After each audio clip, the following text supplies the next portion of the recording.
Hi, welcome everyone. I'm sitting here in Oliva, Valencia, Spain. And Matheus, you're just outside of Toronto, aren't you? Yeah, I'm living right now in Oakville. Okay. Yeah. So Matheus and I have been doing an occasional Zoom maybe for the last 6, 8 weeks or so. And I've been getting to know him a little. He's from Brazil. And I think you've been in Canada 3 years. Is that right? Yeah, that sounds right. Okay. So I wanted to ask, particularly in this first one, here you are. I also think you're 23 years of age. Yeah. Okay. 23 years of age. I was your age once, and but that's about 3 or 4 years ago, and I've moved on a little and more mature, of course. Yeah, But yeah. Mateus, you've lived outside Brazil for the last 3 years. Um, what positives, negatives about being outside your culture? Do you view it positively? Other negatives? Where do you sit today? Okay. I think that there is more positive things that living outside your country brings to you than negatives.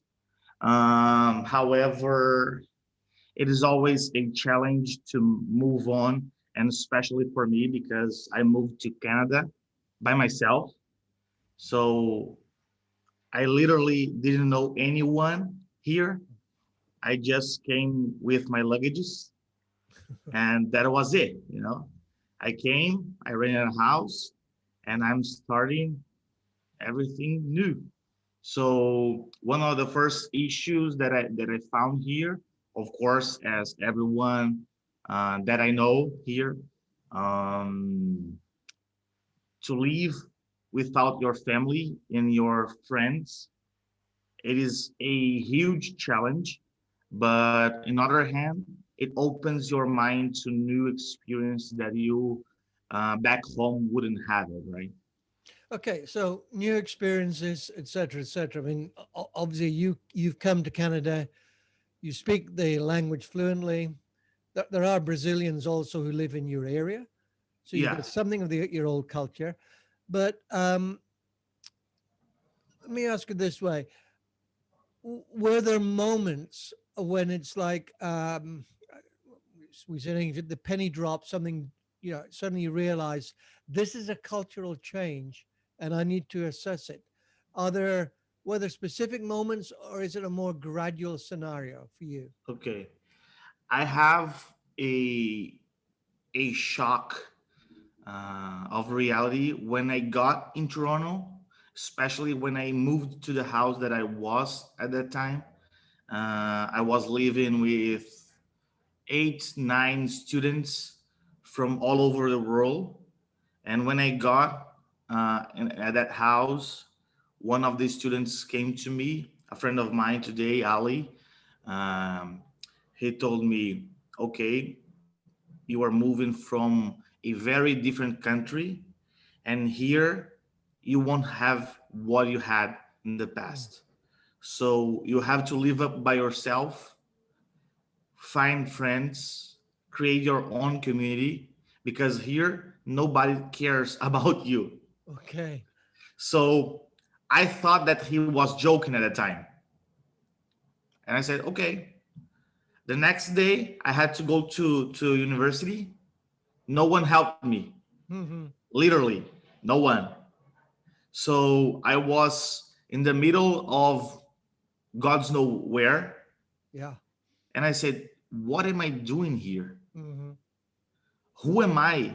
Like there's a lot of people, a lot of culture, and I think that's something that Canada really brought to me, this multicultural understanding of things, because I have traveled some places on South America, some place in Europe, some places in the US, but I had never experienced this reality change, you know, in my life. And when I realized that I was in the middle of nowhere, knowing anyone, um, full of uncertainties about the future, I said, what do I have to do right now? So that's where I decided for my first year here to don't speak with anyone who speaks Portuguese. So I found a very Canadian community church where I served for about a year with a lot of cultural differences, and but it was a very good experience. Yeah. Yeah. I mean, obviously, we're talking. Both of us have Christian faith. Yeah. W- were there challenges to your?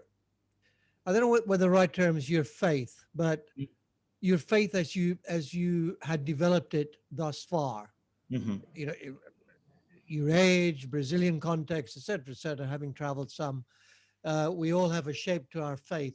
Were there specific moments when it's like either a real challenge to your faith or I've got to think differently? Mhm. Mhm. Yeah, I grew up in a constant changing, not in a bad way, Yeah.